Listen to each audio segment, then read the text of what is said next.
ONU treina militares brasileiros para evitar abuso sexual contra refugiados venezuelanos. Mais de 170 cabos e soldados do Exército Brasileiro participaram nesta semana em Boa Vista, Roraima, de um curso da ONU sobre proteção contra a exploração e abusos sexuais. A Sputnik Brasil conversou com representantes da ONU e das Forças Armadas do Brasil para saber detalhes desta iniciativa.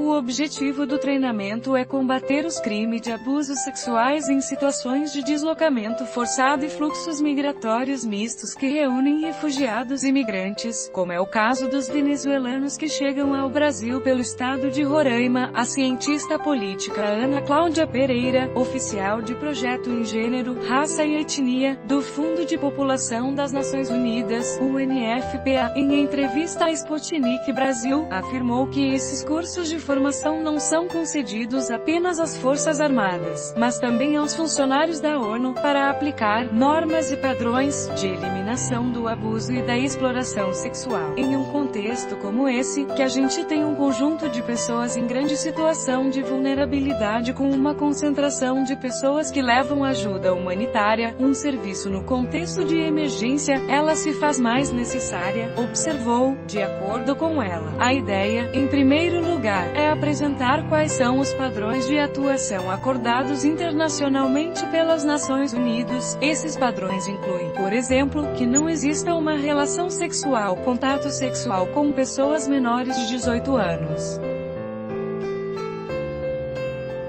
Embora a legislação brasileira permita uma relação consensual em alguns desses casos, no caso dos padrões estabelecidos internacionalmente, essas relações com pessoas menores de 18 anos estão proibidas, explicou a especialista.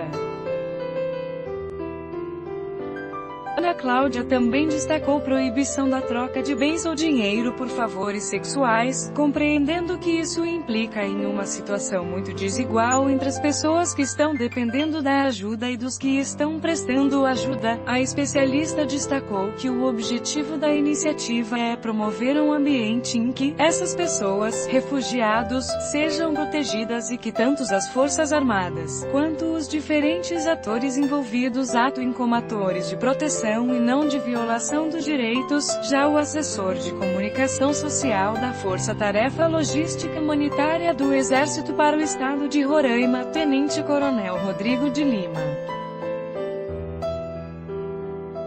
Gonçalves, explicou à Sputnik Brasil que os principais desafios em relação ao trato com os refugiados são de toda a ordem, pelo fato dessas pessoas largarem tudo para recorrer ao Brasil em busca de uma nova vida. Os militares, cientes dessa situação de vulnerabilidade e já capacitados, eles podem contribuir para a prevenção desses atos de explorações e abusos, o próprio trabalho escravo, e a xenofobia que acontece em muitos casos, observou o tenente-coronel, ao comentar a receptividade dos refugiados venezuelanos a atividades dos militares brasileiros. Rodrigo de Lima disse que a resposta dos imigrantes é muito boa.